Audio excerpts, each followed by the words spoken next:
Hello, I'm Marathon Hanzo, and in this video I'm going to cover the main mechanics coming in Lost Caverns of Ixalan. So first one up is Craft, which is a new ability seen for the first time in Ixalan.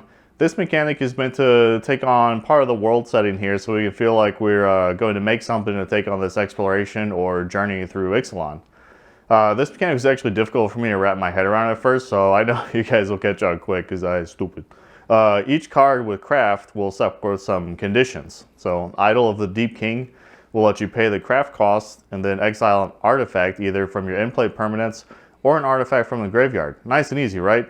Here's where I got confused. On this card, the Enigma Jewel, you craft with 4 or more non-lands with activated abilities, plus 8 and blue mana. The minimum of 4 can come from permanents in play or from the graveyard in any combination. Find 4 and then flip the card. I was hung up because I thought the craft cost was always the same, like Bargain and Wilds of Eldraine. Thought craft would always have the same requirements, and then I'm like, 4 cards with abilities, I thought it was an artifact. So the key is each card will specify its craft cost. I know if I hadn't made this video, I probably would have drafted a card with craft and tried to craft with a random artifact eventually. The second mechanic is called Descended. For me, this one was easier to pick up. Descended triggers seem to all happen at the end step, although we might see some different ones as more cards are revealed. Cards like Broodrage Mycoid and the Myco Tyrant both trigger to make fungus creatures at the end step if you have descended this turn. And you descend by placing permanents into the graveyard.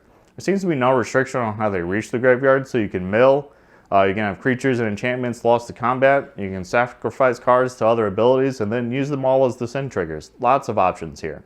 Descend can also have a numeric value. Didact Echo here gains flying if you have 4 permanents in the graveyard or written as Descend 4. There's also Fathomless Descent, which works like other abilities that require so many cards of a certain type inside the graveyard, except the type here is permanents. So Song of Stupefaction gives -X/-0 to enchanted creature, where X is equal to your Fathomless Descent. And that's Descent. Should be pretty fun. Like Craft, it's meant to help us feel like we're on Ixalan in that tomb or dungeon or pyramid or ruins or anywhere on Ixalan, and we're just going down further, reaching for what we're looking for. Specifically descending towards Chamil, which is a star that is located at the core of Ixalan, kind of like a god that people there worship.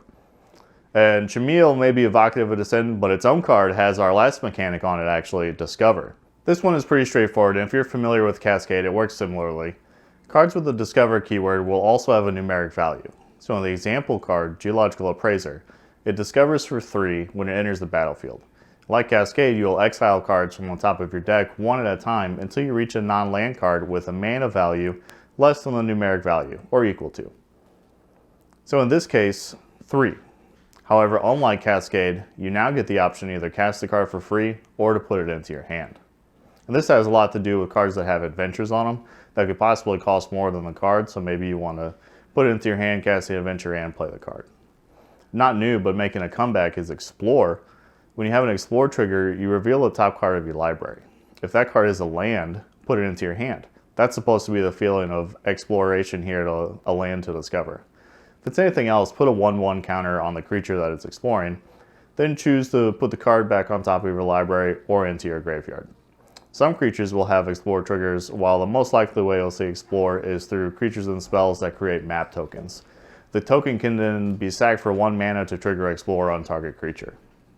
The last item here isn't a mechanic, but an expansion of how we interpret a specific set of cards. Finality Counters are being added to represent cards that will die at the end of the turn, or be sacrificed that must be exiled.